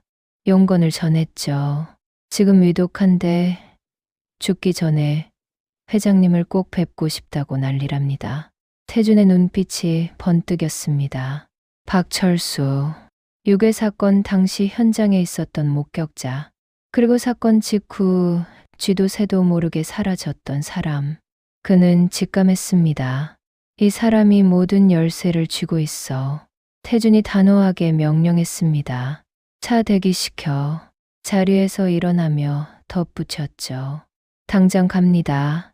경기도 용인의 허름한 요양병원이었습니다. 곰팡이 냄새와 소독약 냄새가 진동하는 독방에 앙상하게 마른 노인이 누워 있었죠. 산소 호흡기에 의지해 가쁜 숨을 몰아쉬는 노인이었습니다. 25년 전 건장했던 박철수의 모습은 온데간데 없고 죽음을 앞둔 초라한 노인만 남아 있었죠. 태준이 병실 문을 열고 들어서자 노인의 눈동자가 심하게 흔들렸습니다. 박철수가 힘겹게 입을 열었죠. 회장님, 그가 숨을 헐떡이며 말했습니다. 오셨습니까? 태준은 노인에게 다가가 싸늘한 목소리로 물었습니다. 동정심 따위는 없었거든요. 그가 차갑게 말했죠. 박철수 씨, 용건을 물었습니다. 왜 찾았습니까? 태준이 쏘아붙였죠. 죽기 전에 돈이라도 필요합니까? 박철수가 고개를 저으며 대답했습니다. 아닙니다. 그가 부정했죠. 그게 아닙니다. 노인이 눈물을 흘리며 말했습니다. 제가 죽을 때가 되니 눈앞에 자꾸 아가씨의 얼굴이 아른거립니다. 박철수가 애원했죠. 저 좀 살려달라고 비는 겁니다. 그의 눈에서 탁한 눈물이 흘러내렸습니다. 노인은 떨리는 손으로 베개의 밑을 더듬거렸죠. 그리고 낡은 봉투 하나를 꺼내 태준에게 내밀었습니다. 강태식에게 받은 돈, 양심의 대가라고 적힌 봉투였죠. 태준이 봉투를 받아들며 물었습니다. 이게 뭡니까? 박철수가 힘주어 말했죠. 제 보험입니다. 설명을 이어갔습니다. 강태식 부회장, 그놈이 언젠가 저도 죽일까봐 겁이 났습니다. 그가 고백했죠. 그래서 놈 몰래 모든 걸 기록해뒀습니다. 태준이 놀라서 되물었습니다. 강태식, 그가 추궁했죠. 동생이 당신을 죽이려 했다고. 박철수가 컬럭거리며 피 섞인 기침을 토해냈습니다. 그의 생명이 얼마 남지 않았음을 알리는 신호였죠. 노인은 가슴을 쥐어뜯으며 마지막 힘을 짜내어 말을 이었습니다. 그가 진실을 털어놓았죠. 25년 전 지은 아가씨 유괴 사건은 사고가 아니었습니다. 박철수가 폭로했습니다. 강태식 부회장이 유괴범에게 돈을 주고 사주했습니다. 울먹이며 말했죠. 제가 그걸 목격했습니다. 그가 괴로워하며 덧붙였습니다. 하지만 그놈이 제 가족을 협박해서 입을 다물었습니다. 태준은 주먹을 꽉 쥐었습니다. 손톱이 살을 파고들어 피가 날 지경이었죠. 사고가 아니라 계획된 범죄였다니. 동생이 조카를 유괴범에게 넘겼다니. 박철수가 말을 이었죠. 그리고 며칠 뒤 지시자를 밝혔습니다. 강태식이 저한테 시켰습니다. 구체적으로 진술했죠. 아가씨를 지방 고아원에 갖다 버리라고 협박 내용을 전했습니다. 안 그러면 가족을 죽이겠다고 했습니다. 태준이 떨리는 목소리로 물었죠. 그래서 그가 원망하며 따졌습니다. 그래서 그 어린 피덩이를 버렸습니까? 박철수가 흐느끼며 대답했죠. 죽을 죄를 졌습니다. 그가 참회했습니다. 그날 이후로 단 하루도 편히 잔 적이 없습니다. 노인이 봉투를 가리키며 말했죠. 회장님, 간청했습니다. 이 안에 그날의 모든 게 들어 있습니다. 유언처럼 남겼죠. 이걸로 그놈을 꼭 잡아주십시오. 박철수는 더 이상 말을 잇지 못했습니다. 모니터의 심박수가 요란하게 울리며 일직선을 그렸죠. 그는 마지막 속죄의 증거를 남기고 숨을 거두었습니다. 태주는 박철수의 손에서 봉투를 낚아챘습니다. 그리고 차에 오르자마자 봉투를 뜯었죠. 안에는 25년 전 강태식이 유괴범에게 돈을 건네는 사진, 그리고 박철수가 몰래 녹음한 오디오 파일이 담긴 USB가 들어 있었습니다. 태주는 차량 오디오에 USB를 꽂았습니다. 잡음이 들리더니 젊은 시절 강태식의 목소리가 흘러나왔죠. 녹음된 강태식이 말했습니다. 이걸로 끝이야. 그가 확인했습니다. 아이는 절대 찾을 수 없는 곳으로. 강태식이 명령했죠. 흔적도 남기지 마. 유괴범의 목소리가 들렸습니다. 알겠습니다, 부회장님. 유괴범이 확인했죠. 그런데 정말 친조카를 이렇게. 강태식이 소리쳤습니다. 시끄러워. 본색을 드러냈습니다. 이 피덩이만 없으면 회사는 내 거야. 그가 윽박질렀죠. 형이 죽으면 상속자가 없잖아. 최 전무가 협박했습니다. 너도 입 뻥긋하면 같이 묻힌다. 녹음이 끊겼습니다. 차 안에는 무거운 정적만이 감돌았죠. 태준의 온몸이 분노로 부들부들 떨렸습니다. 눈물이 아닌 살기가 눈빛에 서렸죠. 그가 이를 갈며 중얼거렸습니다. 짐승만도 못한 놈. 태준이 분노했죠. 내 딸을, 내 새끼를 버려. 소리쳤습니다. 그러고도 내가 사람이야. 이 증거 하나면 모든 것이 끝이었습니다. 강태식의 유괴, 사주 혐의가 입증될 테니까요. 그리고 무엇보다 은서가 진짜 핏줄이라는 사실을 증명할 수 있었습니다. 태주는 핸들을 꽉 잡았습니다. 이제 반격의 시간이었죠.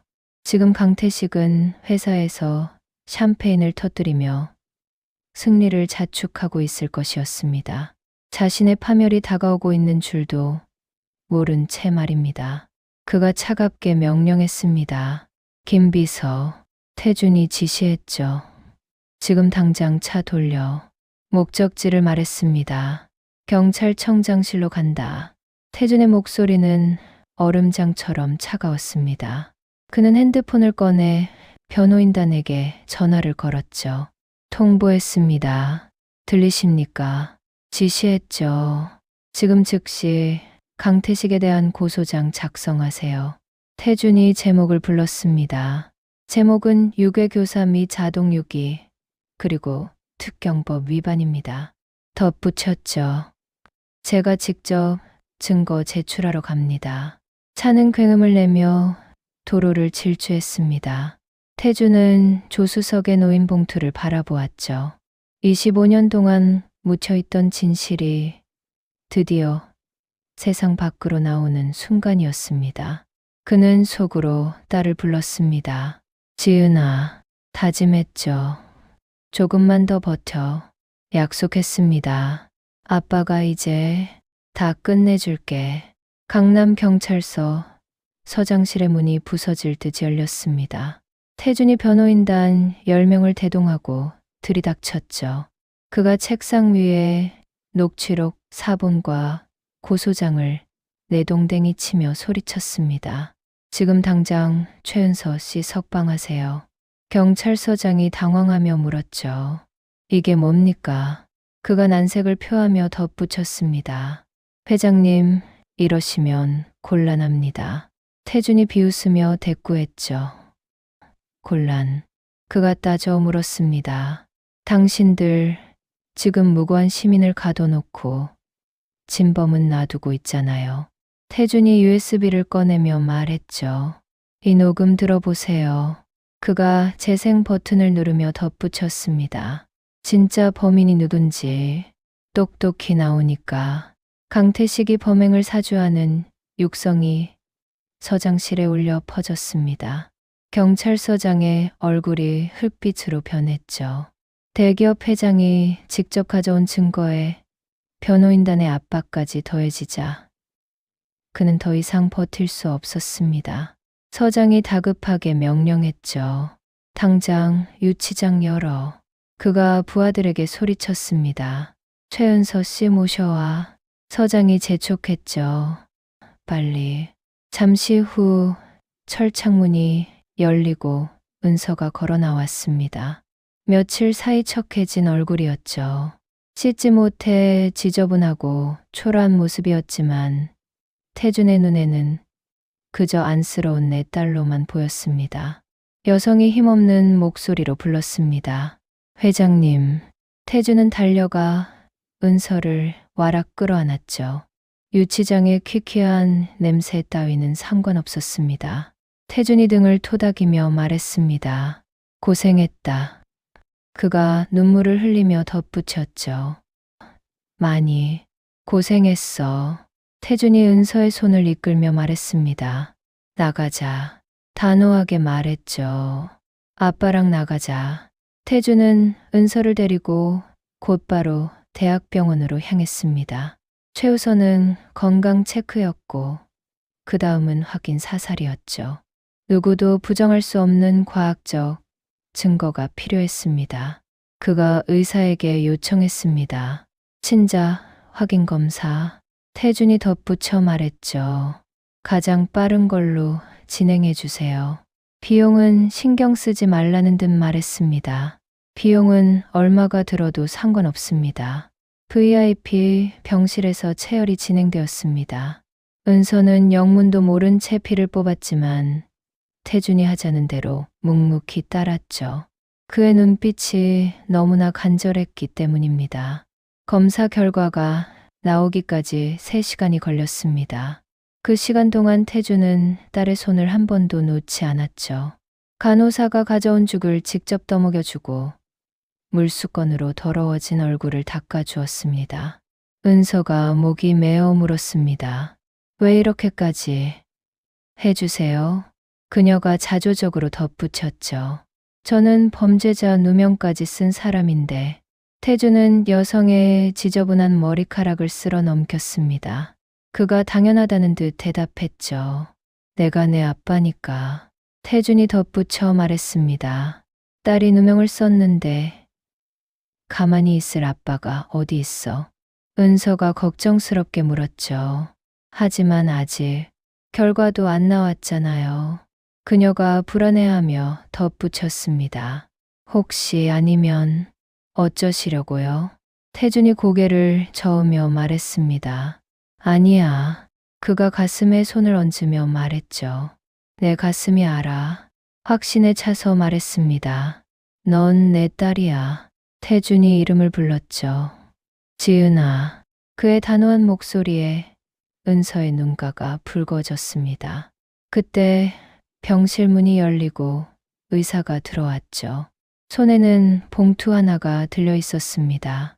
병실 안에 무거운 정적이 흘렀죠. 태준이 벌떡 일어났습니다. 그가 긴장된 목소리로 물었죠. 나왔습니까? 태준이 재촉했습니다. 결과가 뭡니까?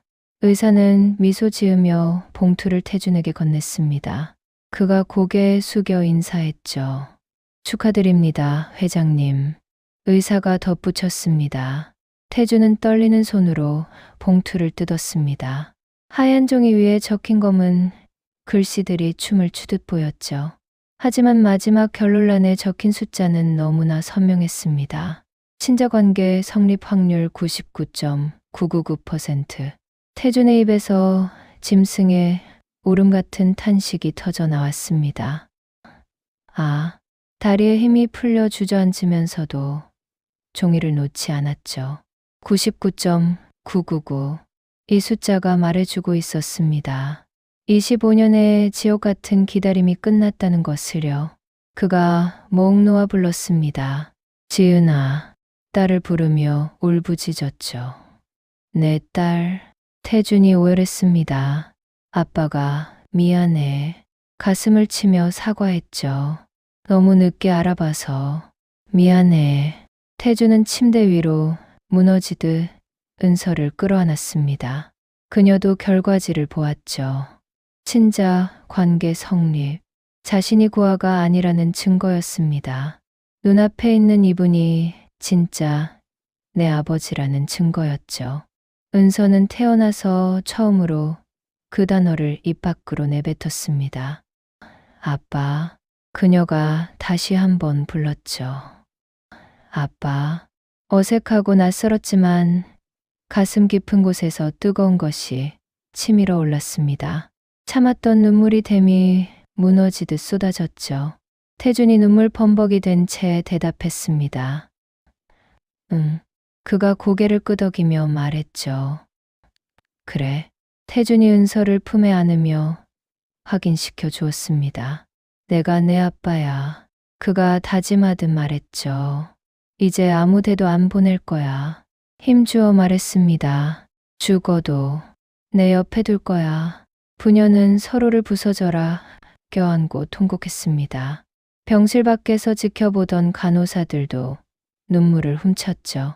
25년 만에 제자리를 찾은 핏줄의 끌림은 그 무엇보다 강렬했습니다. 그날 저녁 대성산업본사 이사회실이 열렸습니다. 긴급 이사회였죠. 태주는 은서의 손을 잡고 당당하게 회의실로 들어섰습니다. 강태식이 자리에서 벌떡 일어나며 소리쳤습니다. 형님, 이게 무슨 짓입니까? 그가 은서를 가리키며 외쳤죠. 범죄자를 회사에 데리고 오다니. 태준이 서류 봉투를 탁자 위에 내던지며 말했습니다. 범죄자. 그가 비웃으며 덧붙였죠. 진짜 범죄자는 너야, 강태식. 태준이 DNA 검사 결과지를 펼치며 선언했습니다. 이 여성은 최은서가 아니라 또박또박 말했죠. 내 딸 강지은입니다. 이사들이 술렁거렸습니다. 태준이 USB를 프로젝터에 꽂으며 말했죠. 그리고 25년 전 유괴 사건. 그가 재생 버튼을 누르며 덧붙였습니다. 내가 사주한 거였지. 회의실에 강태식의 범행 자백이 울려 퍼졌습니다. 이 피덩이만 없으면 회사는 내 거야. 강태식의 얼굴이 사색이 되었습니다. 그 순간 회의실 문이 열리고 경찰들이 들어왔습니다. 형사가 수갑을 꺼내며 말했습니다. 강태식 씨 유괴교사 미 자동유기 혐의로 체포합니다. 차가운 수갑이 강태식의 손목에 채워졌습니다. 평생 권력을 휘두르던 손이 이제는 죄인의 굴레에 묶였죠. 강태식이 발버둥 쳤습니다. 이거나. 그가 소리쳤죠. 내가 누군 줄 알아. 하지만 경찰들은 그를 끌고 나갔습니다. 수많은 카메라 플래시가 그의 추한몰락을 담아냈죠. 악인이 끌려나가자 회의실은 박수 소리로 가득 찼습니다. 태주는 은서의 어깨에 손을 올리며 말했습니다. 가자, 지은아. 그가 미소 지으며 덧붙였죠. 이제 집에 가자. 1년 후 대성산업본사 임원실이었습니다. 비서가 시계를 보며 재촉했죠. 상무님, 퇴근 안 하십니까? 말끔한 정장 차림의 은서가 결제 서류를 덮으며 웃었습니다. 그녀가 자리에서 일어나며 말했죠. 아, 벌써 이 시간이네요. 서둘러 짐을 챙기며 덧붙였습니다. 가야죠. 아빠가 기다리시겠네요. 은서는 이제 최은서가 아닌 강지은이라는 이름으로 살아가고 있었습니다. 차에 올라 집으로 향했죠.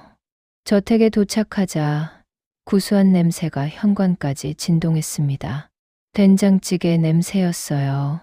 은서가 현관문을 열며 외쳤습니다. 다녀왔습니다.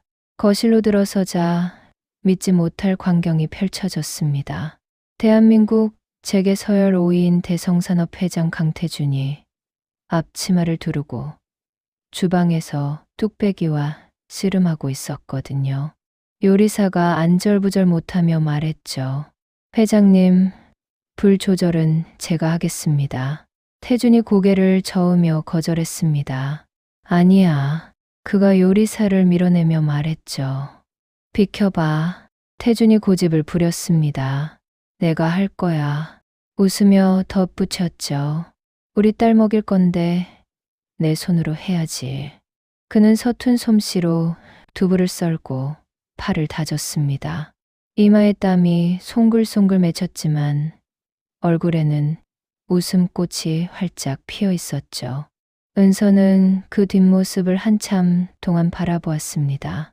가슴이 뭉클해졌거든요. 그녀가 다가가며 불렀습니다. 아빠, 인기척을 냈죠. 왔어요. 태준이 화들짝 놀라며 뒤돌아보았습니다. 어머, 그가 반갑게 맞이했죠. 우리 딸 왔어? 태준이 은서를 식탁으로 떠밀며 말했습니다. 얼른 앉아. 찌개를 식탁에 올리며 덧붙였죠. 다 됐어. 식탁에는 구수한 된장찌개와 김치, 그리고 하얀 쌀밥이 놓여 있었습니다. 재벌 회장의 식탁이라기엔 너무나 소박했지만 은서에게는 세상 그 어떤 진수성찬보다 귀해 보였습니다. 두 사람은 식탁에 마주 앉았습니다. 보글보글 끓는 찌개 김 사이로 서로의 얼굴이 보였죠.